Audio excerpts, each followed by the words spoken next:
So this is crazy. You would think this is happening in a third world country, but no, it's happening here in America. Although we're on our way to becoming a third world country, they are going to start shutting off water to citizens of Detroit because people are behind on their payments, because obviously we got a major bad economic situation going on in Detroit right now. There is a $118 million debt in the Detroit Water and Sewage Department. That's what they have. So every week they're going to shut off water supplies to 3,000 people, which will lead to about 150,000 people in total. We've got a little more info for you. So nearly half of the 320,000 residents who use the utility are delinquent, so they're just not paying their bills anymore. And Detroit's average monthly water bill is nearly double the national average of $40, and the Detroit City Council approved a 9% hike last week. So they're increasing what the water costs at the same time as they have this tremendous amount of people that can't afford it. And we've got a quote from a member of the coalition in charge of this operation. We are asking the UN Special Rapporteur to make clear to the US government that it has violated the human right to water. If the US government does not respond appropriately, this will also impact their universal periodic review when they stand before the Human Rights Council to have their human rights record evaluated. That's Maud Barlow. She's the national chairperson of the Council of Canadians. So obviously, Detroit, Canada, they're close to each other, so this is a board that's dealing with some of these issues. And they want the UN to come in and help Americans get water.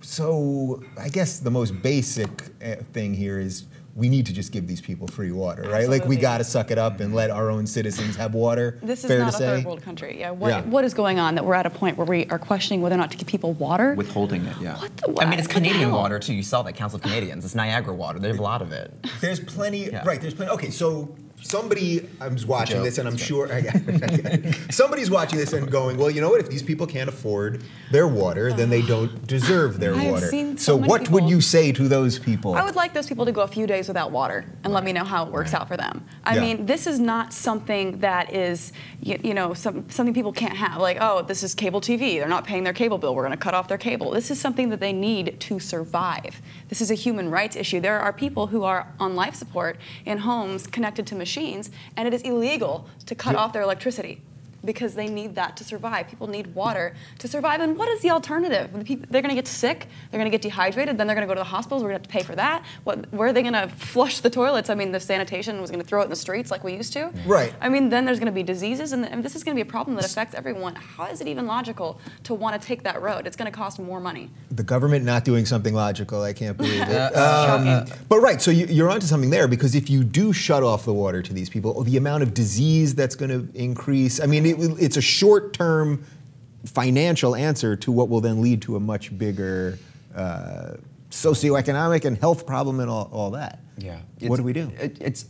I mean, I think for right now, I think we have to, this is one of those issues that really has to be taken one day, 1 week, 1 month at a time, because we're talking about something that's so vital to human survival. Yeah. And right now, listen, Detroit, if you can't get your shit together and you can't afford water, get Obama to pay for it. Get the government. I pay taxes. I'm happy to contribute to keep my fellow brethren alive. And while you're at it, you can pay for my water bill too, because it is expensive. And if you have a low-wage job, $80 a month is a lot of money. Yeah. You know, I can afford it, thankfully. However, I can understand that it is a struggle, because believe it or not, I was once there, where I was from gig to gig to gig, and your bills, it's hard to keep that all in check at the end of every month. So. Yeah, I mean, as a comic, I know about being behind on the bills. Yeah.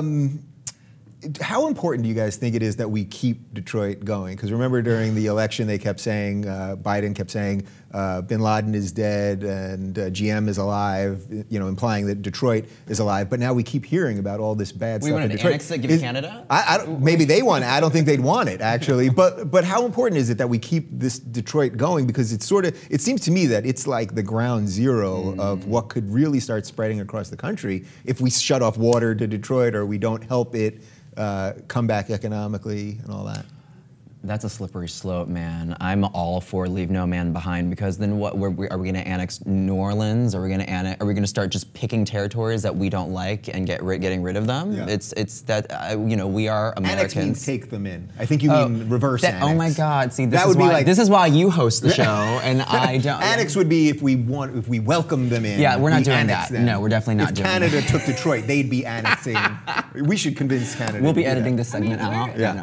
Where is the pride? that comes along with like Yes. having people part of our country. I mean, that is part of our country. Those are Americans. Yes. How could we consider taking their water away? And why is that the first thing that pops into people's minds?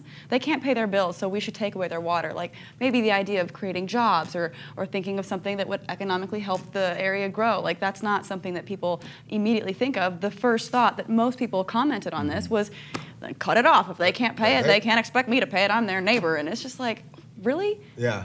Look at you. You're such a socialist, wanting water for everybody. Everyone, I'm yeah. voting for Jaclyn By the way, for what president. percentage of our bodies is water? Like 80 or something high. 80 like or that. something percentage of your body is water. So let's just give water to people that can't afford it. We can't do that much, right? But I'm pretty sure we could try That to could do be that. off. I have no idea. That was my. It's roughly 80%. It's right it's around around there. here. Yeah. Drink water, people. We're all in It's the same good. boat. It's good for you.